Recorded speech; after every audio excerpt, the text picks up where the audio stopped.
देखिए, जहां तक ताल्लुक है आगा राहुल्ला साहब का, जो कल स्टेटमेंट आप जो जिक्र कर रहे हो, वो स्टेटमेंट आगा राहुल्ला साहब के ऊपर नहीं है, क्योंकि वहां काफी रश था, बड़ी आवाज थी, बड़ा शोर था। आप भी लोग वहीं थे और देखा था कितना शोर मचा हुआ था।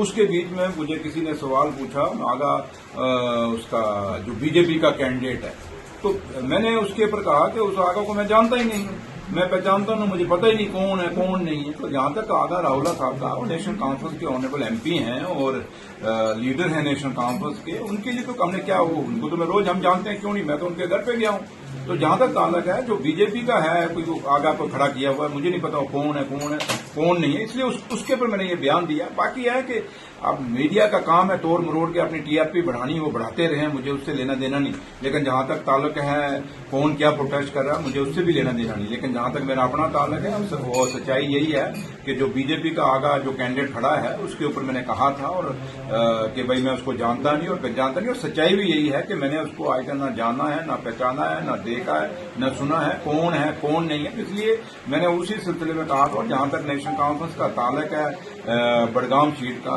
आगा महमूद साहब और आगा राहुल्ला साहब दोनों मिलके ये नेशनल कॉन्फ्रेंस को ये सीट जिताएंगे और ये हमेशा नेशनल कॉन्फ्रेंस की सीट रही है। और ये क्योंकि आगा राहुल्ला साहब ऑनरेबल एमपी हैं और वहां के लीडर हैं और वहां उनका अपना असुर रसूख है और पूरा जोर लगा के और नेशनल कॉन्फ्रेंस के कैंडिडेट को जिताएंगे, ये हमें पता है। और उन्हीं की लीडरशिप ने जिम्मेवारी भी लगाई है कि आपने पूरा आगा महमूद साहब को साथ होकर पूरा इलेक्शन लड़ाना है और उनको जिताना है। Thank you.